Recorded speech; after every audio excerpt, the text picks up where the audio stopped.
Howdy Beans, and welcome back to another exciting episode of the Howdy Beans podcast. I'm your host, Luke the Elder Bean. Hope you're doing well. Hope you're all good, as per usual.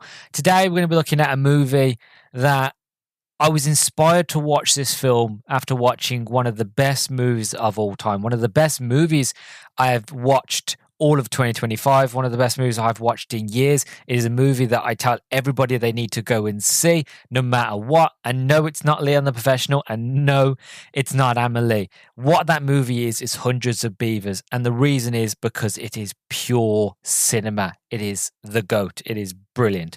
But the reason I say all that is because once I watched that movie, I had to see what else these people had done. And they had made another movie in 2018 called Lake Michigan Monster. And that's the movie we're going to talk about today. But before we get all of that and more, I want to do with housekeeping, because I like to keep my house nice and clean, especially if I've got a lake monster in my bedroom. I'm going to have to, swipe it down because it's going to be all slimy and it needs water to survive. So in order to help me do that, make sure if you are listening to this on YouTube, don't forget to like, comment, and subscribe. If you are listening to this on Spotify, don't forget to follow the podcast and to leave a 5-star review. Also, you can find the Howdy Beans podcast on TikTok and Instagram. Just type in the Howdy Beans podcast and you'll find me there. So, first of all, what I am going to go say to everybody before we even get started on this episode, on this review, go watch Hundreds of Beavers. Do yourself a favor, go watch it. You can buy it physically, support these fantastic creators, buy the physical condition on Amazon, or watch it digitally on, I don't think it's on Tubi, but I think it's on like Amazon and things like that. Do yourself a favor, go watch Hundreds of Beavers. It is absolutely brilliant. And also go back and listen to my review of Hundreds of Beavers. It is on YouTube, it's on Spotify, it's on Apple, it's everywhere. So go watch it and go listen to my review, because I had a fantastic time with that movie. And I don't want to get into it too much, but it's just brilliant. Okay, and when you watch it and when you listen to my review, you'll understand why I'm so enthusiastic and so excited to talk about this movie, and why I love these group of creatives so much is because what they were able to achieve with Hundreds of Beavers is just incredible, and I can't wait to see what they do next. But before we can see what they do next, we've got to go back in the past and talk about Lake Michigan Monster. So that's the reason why I wanted to look into it. But also the fact of, from watching the trailer, because as soon as I watched Hundreds of Beavers, I watched the trailer to this movie, and it stuck with me. It's black and white. It reminds me of H.P. Lovecraft. It reminds me of Evil Dead a little bit in the way, but it's also kind of like The Lighthouse. But, it's like 10,000 Leagues Under the Sea, but also Mystery Science Theater. It's a bit of everything. It's a bit of everything that I love, and knowing all that and taking all that into account, the idea and concept behind it was just like, oh my God, I've got to watch this film.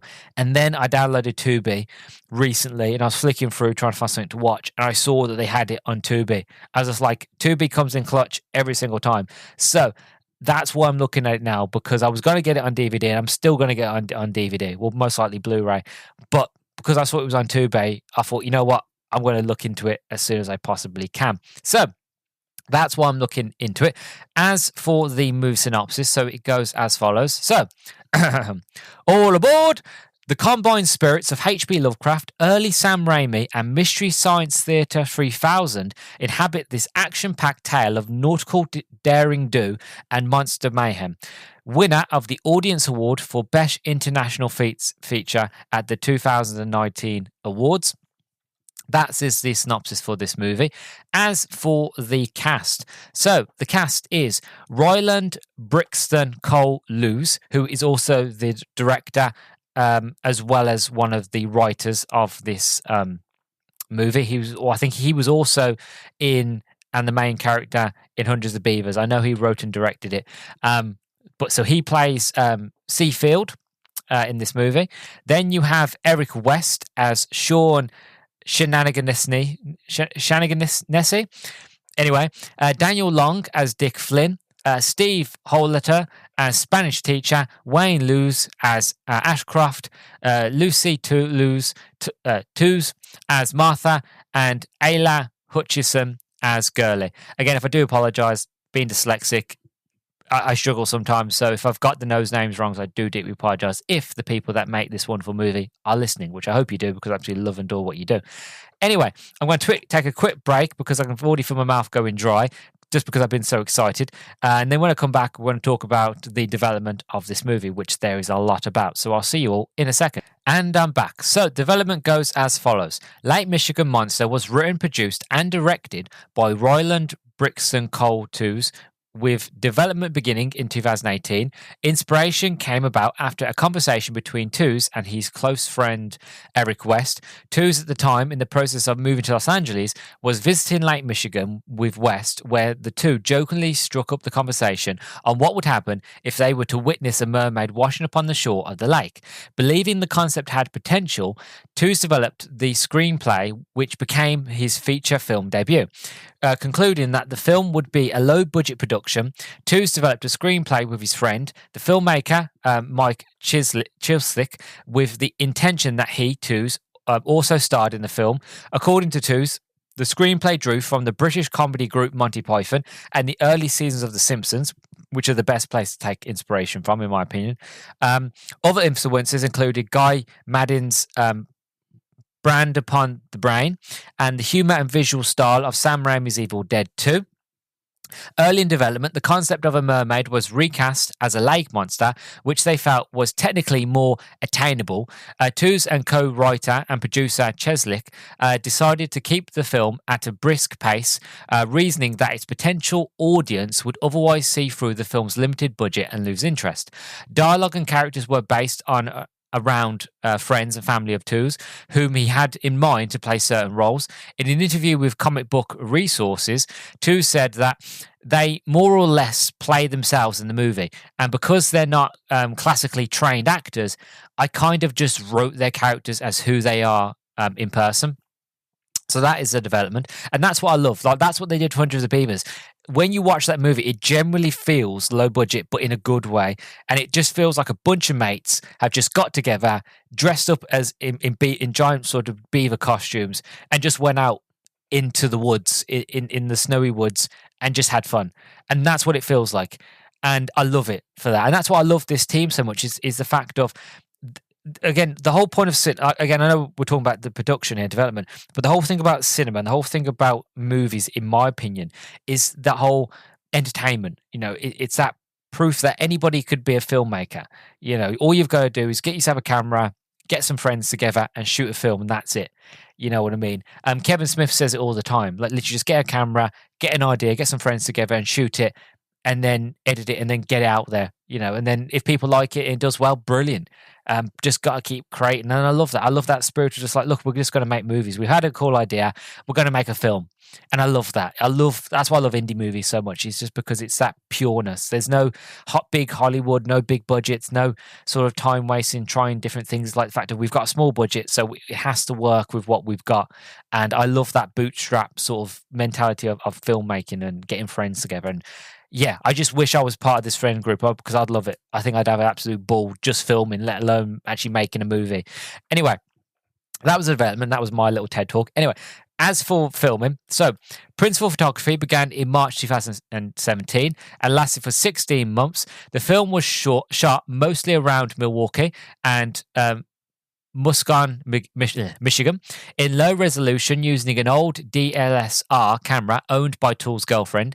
The actress Bayla Peters, owing to the decision early on in production to shoot in black and white, which Tools later reflected helped the film to stand out among other productions at the time.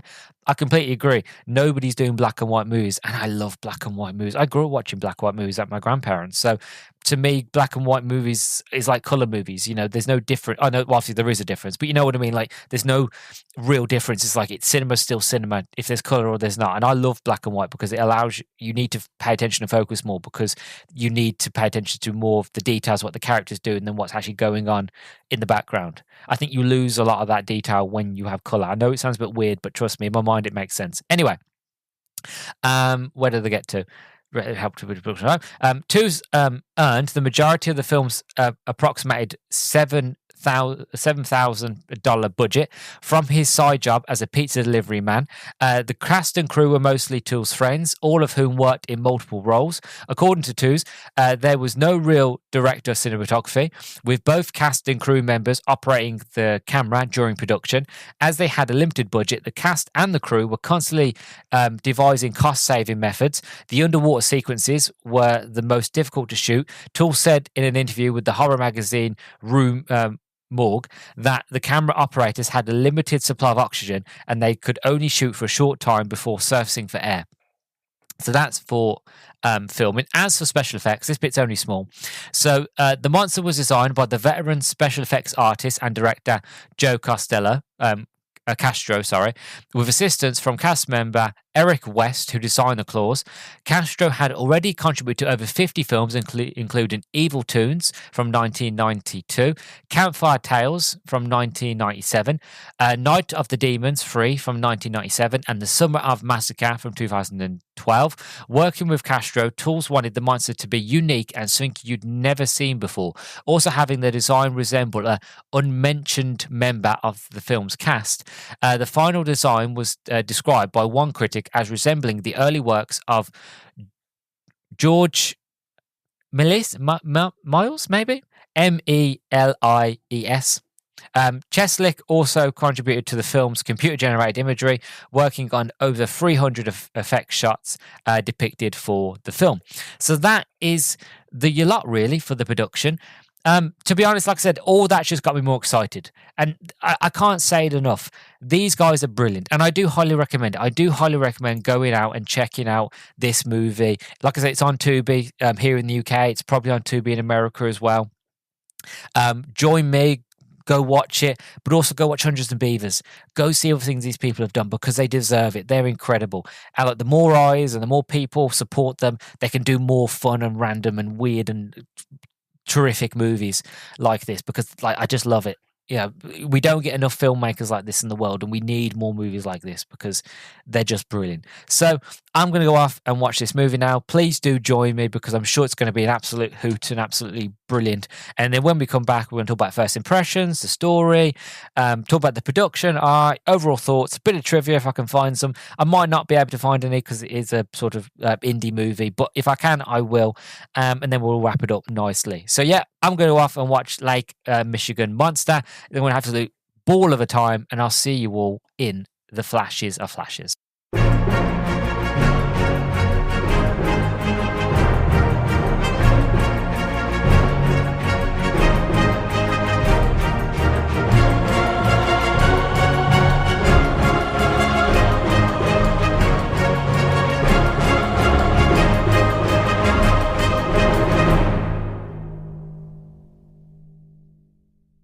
And welcome back, everyone. So, well, what a movie. Where to start, to be honest with this one? It's like this film is a mixture between Life Aquatic, like a Wes Anderson sort of movie, meets The Lighthouse. The only difference is I prefer this over The Lighthouse. And the reason I say that is because I tried to watch The Lighthouse and I fell asleep halfway through because I was bored out my mind. I don't care how artsy-fartsy that movie is, it is a boring slug. Whereas this one is brilliant. This one is funny. This one is intriguing. And also, funny enough, as I was watching this, I was sitting there going, this feels like The Lighthouse. This feels like a Robert Eggers sort of movie. And then I look at it and I realised this came out in 2018. Lighthouse came out in 2019. So this one actually did it first and did it better. Again, in my opinion. And it's just one of those where you watch it, you're like, this is a fever dream. Now, admittedly, I will put my hands up in the air and I will say that Hundreds of Beavers was better. I do prefer Hundreds of Beavers. If I had to choose either one, I would choose that one. But I don't say that as a negative. I don't think it's a bad thing either, to tell you the truth, because everybody's got to start somewhere. Your first movie isn't going to be brilliant, especially when you're making it on a shoestring budget. And then your second movie, if the first one does well, will be better because then you've learned and you've got a bigger budget. As it was with Hundreds of Beavers, bigger budget. They had the time from making this one and obviously other projects where like Hundreds of Beavers was just better. Whereas this one was a lot more sort of lower budget, but you know what? It works because you can tell that they're all having fun, and it's still wacky, it's still zany, it still feels like a Looney Tunes sort of movie, even though it's like a horror comedy, to be honest. And like Hundreds of Beavers, I never knew where this movie was going. There was never a moment where I could have sat there and I could have predicted, oh, this is going to happen, then that's going to happen, that's when. Like, it's not predictable at all. You know, halfway through the movie, it turns into like a Lovecraftian horror, and then you see the sea monster, and the sea monster looks like Pennywise. Not exactly like Pennywise, but it looks like a Pennywise-esque sort of character, like an it. And I was like, oh my God, the creature design is incredible. And then the twists and the turns and the way the story goes. And then, you know, you've got like ghost monks that was hiding in a crypt underneath this lighthouse. The guy's now sent them along to go kill this lake monster of Michigan. And while they're all fighting and getting absolutely destroyed, he's sitting up there with another ghost playing checkers, or drafts as we call them here in the UK. And he's listening to him through like remember the cans, and you had the cans on the string, and then you used to talk to your friends on like the other side of the house, that sort of thing. He's got one of those going into the ocean. He's talking to him, and you got these ghosts saying, "This is a bad idea. We're underprepared. You need to send backup." And he's just like, "Yes, yes, yes. Battle's going well." And then he's just playing checkers, and you just can't predict this sort of silliness. You can't predict it. You know, where a lot of movies you watch and you can sit there and going, yeah, I know where this is going. I've got a gist. I got a feeling. With these films, you just don't know. And I feel like for me, that just feels so fresh. That feels so interesting because you watch it and you're just like, I am completely sort of engaged, and I want to know what happens next because this can go anywhere, and it does. And there's a lot of horror. There's really good horror in it. There's some really good comedy in it. Like I said, the movie takes a twist. When you first watch it, it feels like Life Aquatic. When you first are watching, and all of a sudden you have these weird moments when like the captain starts like dreaming that he's like he's being talked to by the monster, and the monster's saying to protect the egg, protect the egg, protect the egg, and he's there naked in the ocean, holding an egg, and he wakes up in a panic. That is very much at the lighthouse. Then you have moments where he's having like dreams, he's been haunted, he's on a phantom like ship, or shall we say phantom ferry, and he's being tormented by these ghosts that are on it and stuff like that. And it's very much like the Lighthouse, which is ironic because again that movie didn't come out until a year later. So there must have been sunk in the water in Michigan that, I'm not saying Roger Ebert was in the air at the time, but so it must have been in the water for the people just to go, oh, we're going to do these sort of moves, because there's similarities. But like I said, in my opinion, this movie did it better, and I would much rather watch this movie over that movie. And also, this movie's a lot shorter, and just a lot more fun, in my opinion. But anyway, I digress. As for the story, without giving anything away, the story mostly revolves around Seafield, and Seafield. So this is what his story is very silly and convoluted, but it's the whole point of the movie. So bear with me. So according to Seafield, who is the main character played by Ryland, he and his father was out at sea, about 4 fathoms out to sea, which is about 6 meters thereabouts. So he wasn't very far out to sea at all. He was literally still at the shore. Anyway. He was out. They got marooned, got stranded, and then they decided to fish. And then all of a sudden, this sea monster comes up, grabs his father, takes him down, kills him, and Seafield wants revenge. So he ends up hiring some of the best team in the world. He hires Nedge, Pepsi, which is a great name.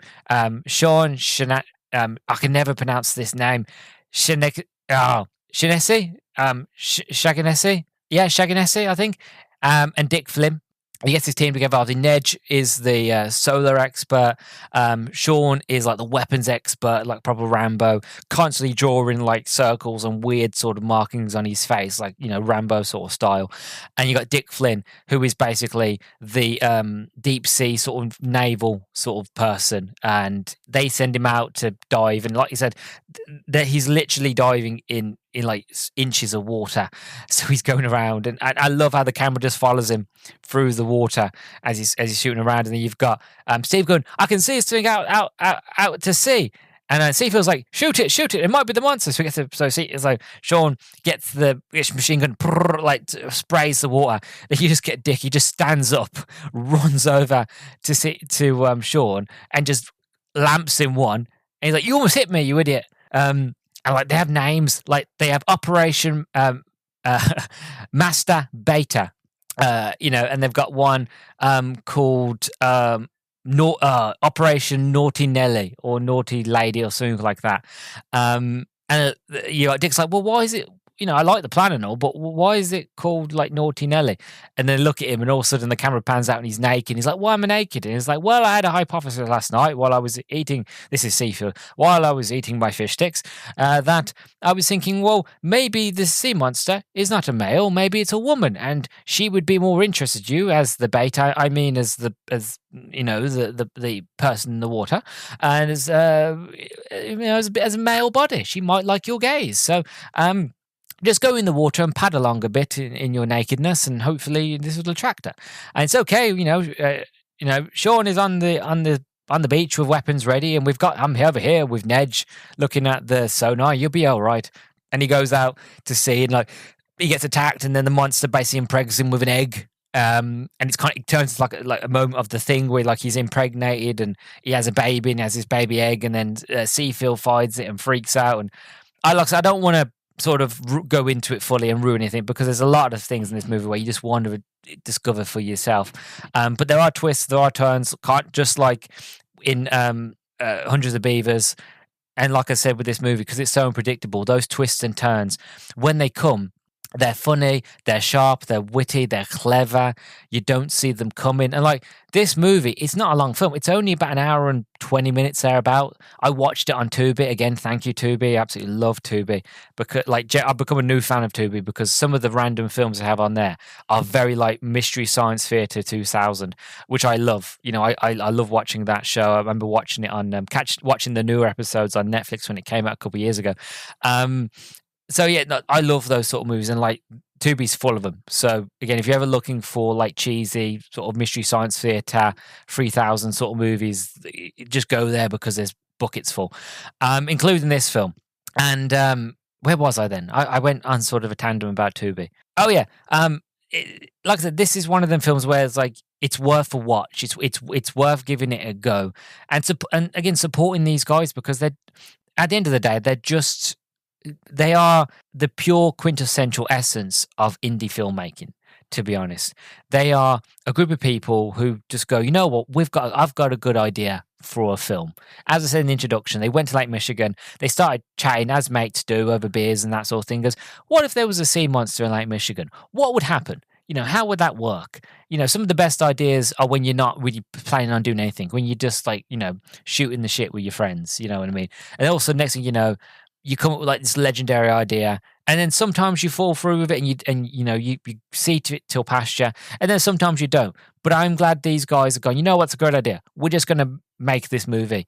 And, it's Rhineland and his mates just having fun, just having a laugh. And you can see that on screen. You can tell they're having fun. You can tell that they're not taking it overly seriously, because the plot doesn't cause it for overly seriousness, And it's the same when you watch Hundreds of Beavers. You watch that movie and even know that movie is storyboarded, that they storyboarded every single like moment, every single gag, every single thing. And obviously the production is a lot higher. You still watch that and you can go, that doesn't feel scripted. That feels like an accident. Accident? Yeah, I'm keeping that in. I'm not changing it. It feels like an accident where like the characters are running around, and when they fall over and they're like sort of beaver sort of hats are almost like masks sort of things are falling off. That's funny. Or as they're running around, their little feet come off that they're wearing, their little beaver feet, and it's.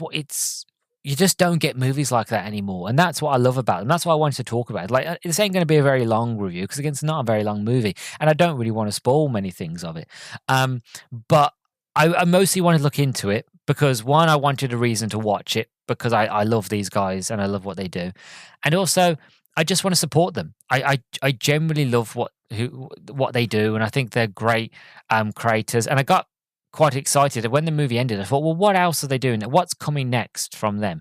And I saw that it's currently in pre-production at the moment, but Ryland Bricks and Cole 2's, the guy that directed and was in this movie, Lake Michigan Monster, and he was also played the lead character in Hundreds of Beavers, he is also doing another movie called Oriental Snatch, which is, it says, the mysterious DB Cooper hijacked a plane in 1971, vanishing with $200,000. His charged identity, origin, and fate remain unknown, making this mid-air heist one of aviation's greatest unsolved mysteries. Now, from the poster, I can't tell if this is going to be a serious movie or not. I'm going on the side of not serious because of their previous work and because they have a lizard on the front cover that's dressed like a Nazi. So I'm going to assume it's not a serious movie. But if it's serious or not, I don't really care because I'm going to watch it because it looks brilliant. So that's currently in sort of pre-production. When it'll be done, I don't know, but trust me, when it is done, I will be talking about it and I will be reviewing it as well. So yeah, I don't really have, like I said, that's it, to be honest. The production design was fun. They really made use of, like, there's this one bit where Seafield, he's taking them through, like, he's supposedly so and so sort of mansion, sort of lighthouse that he lives in. And as they're going through, I'm sitting there thinking, they shot that in a museum. That's all museum shots, but it's done in such a way where you can't really tell. It looks like this guy's sort of archives his own private sort of collection, that sort of thing. And I thought, that's really cool how they did it. They probably, looking at having a peek behind the curtain. More than likely, they did it in a museum when it wasn't so busy, after hours, that sort of thing.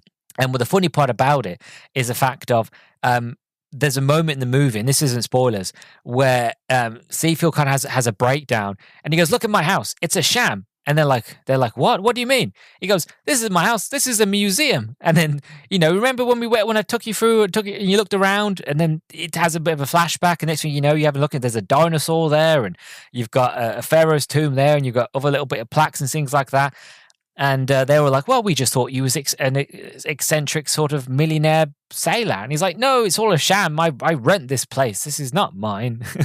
And I love that. I love the whole idea of, like, it's a parody. It's a play on words. It's silly. It's recognizing the obvious. It's playing to the crowd. It's like, as the audience, we know it's done on a shoestring budget, but it doesn't matter. But to call that out and to the audience and be like, "Look, this is what this movie is," and just to be like, "Go for it."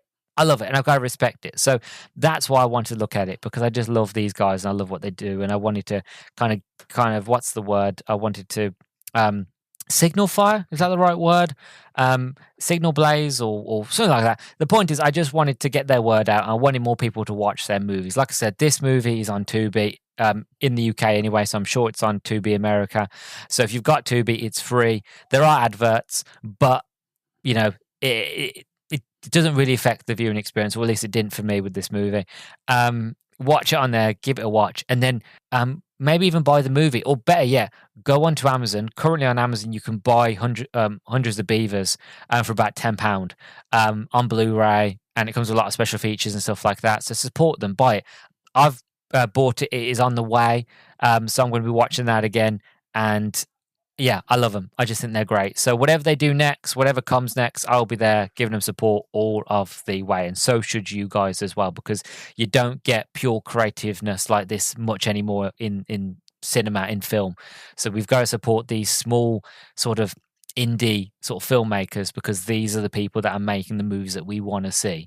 And if we want to see more of them, we've got to support them. So that's what I'm doing, and that's what I want you guys to do as well. Anyway, as for some trivia, so I managed to find some. So at 5 minutes and 40 seconds into the movie, while Nedge is turning on the sonar, some of the buttons she presses are from old electrical organ consoles. At 41 minutes into the movie, faces can be seen in the flickering fire shot. There's even a moment where they're on they go on like obviously it's like a short ferry in Michigan, and they're going on that, and as they go through, obviously they're boarding it normally. Obviously you can tell it's like done during the day, and there's other normal people that are not actually in the film, who are also boarding it, and they're all looking at this guy dressed as a sailor, and obviously they're looking at the camera guy as well. But instead of editing it out, they just keep that in. And I love that. I do. I just think that's funny. Maybe it's not to other people, but to me, I just like that. Being like, look, they're in the shop. We can't tell them to not be in the shop because it's during the day. And you can tell they obviously got access to it during the night for the horror sequences, but obviously during the day it was still a ferry. So there was going to be people on it, and there's no point blowing out the face because it doesn't work. So obviously, just if they're going to be in the shop, most likely get him to sign a waiver, and that's fine. So this is poor sort of woman that's just like looking dead at the camera, who probably is aware that she's in a movie, probably never watched the movie that she's in, but if you're out there, random lady, you did a good job. Anyway, at 40 minutes and 40 seconds approximately in the flames, the ship that Seafield and Ashcroft sail with their father in can be seen. Additionally, the ship is named Milwaukee Clipper. The waters surrounding coastal Lake Michigan are extremely cold during the spring months in many North American regions, such as Wisconsin. And at 46 minutes, Seafield is approaching the Lake Express boat with his hat on. Yet when he enters the boat, his hat is missing. Later scenes show him with his hat again. So those are the bits of trivia that I could find and little things that I noticed while watching the movie. But yeah, that's all I've got to say, to be honest. Go forth, watch it. You'll have a brilliant time. It's absolutely hilarious. And it's kind of given me an idea. I don't know when I'll get around to doing it, but as of watching this movie and seeing the special effects with the monster, because they did a brilliant job with the special effects with the monster and really building up that tension and really saving a lot of the bulk of the budget to the end of the movie, to the big climax, because the big climax is well, not to ruin it, but the big climax in the movie, you can tell with that a lot of the budget went on the movie, and it's fantastic, especially on the creature design as well. Like the creature design is absolutely incredible. But it's given me ideas. Seeing the monster and the creature at the end, I was left with a thought of like that would be a cool idea for a subject or topic to look into. Maybe in a whole month, like a special month of monster goodness. I don't know when I'd get round to do it, but I was also thinking of like, well, what monster movies would I want to look into? And I've got a few on the mind. So yeah, potentially, maybe this year, maybe next year. I don't know because I've got to squeeze a few things in here or there. But I might do a monster month, because this movie has inspired me to look into some monster movies. So, no promises, but there's a potentiality for a new series in the future thanks to this film. So, yeah. But that's what I've got to say. I've had an absolutely brilliant time with this movie. Hundreds of Beavers, Lake Michigan Monster, both are absolutely fantastic. I highly recommend both. Give them like a watch because you will have a fantastic time. This one is a short film. Hundreds of Beavers is a bit longer. And the Hundreds of Beavers is a silent film. This isn't a silent movie.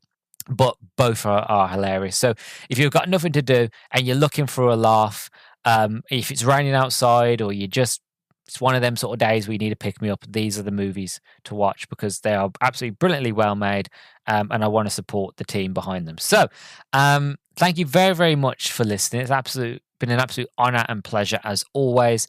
I've been your host, Luke the Elder Bean, and until the next time, I will see you all very, very soon. Bye-bye.